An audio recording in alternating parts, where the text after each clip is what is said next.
G'ulomjon Yoqubov qo'shiq talashayotgan xonandalar va o'zini o'ldiga chiqarayotganlar haqida munosabat bildirdi.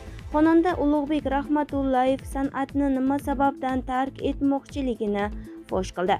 Assalomu alaykum hurmatli tomoshabin, kanalimizga xush kelibsiz.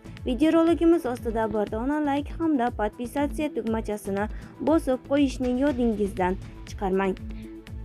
San'at xalqniki, xalqning ichida chiqdimi unga berish kerak. Qo'shiqni qayta kuylansa ko'proq yashaydi. Hech kim aytmagandan keyin bora-bora yo'q bo'lib ketadi.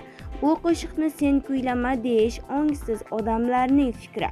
Ongsiz odamlarning da'vati. O'sha gapni gapirganlar eng ongsiz odamlar.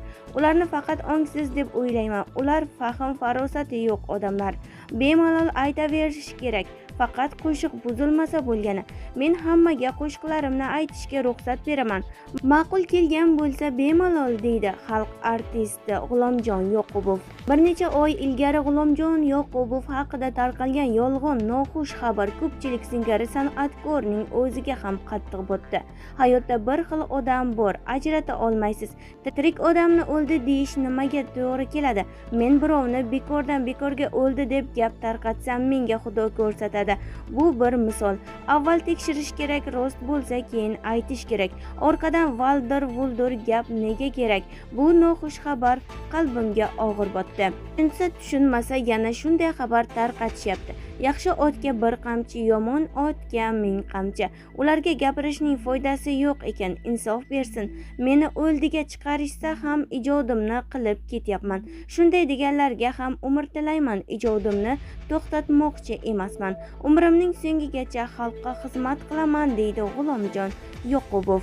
Xonanda Ulug'bek Rahmatullayev san'atdan ketsamikin deb o'yladim. Mendan hech qachon bunaqa holat bo'lmagan edi deb so'z boshlaydi.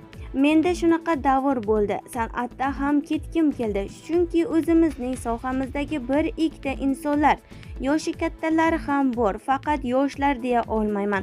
Otini aytmayman, aynan shaxsiyatiga tekkizib gapiradigan odam emasman. Shu sohaga dog' tushiraverganidan hurmati pasayib qolgan holatlar bo'ldi. Men o'yladim, chunki men ham shu sohaning bir bo'lagiman degan narsa bo'ldi. San'atdan ketsamikin deb o'yladim. Menda hech qachon bunaqa holat bo'lmagan edi. Biroq yaxshi fikrlaydigan muxlislar borligi ularni qo'llab-quvvatlashlari oqibatda ishimni yaxshi ko'rganim uchun o'zimga kuch berishim ushlab qoldi. Yo bu holatdan o'tdik yoki o'rganib qoldik, deydi xonanda. Biz bilan qoling va kanalimizni kuzatib boring.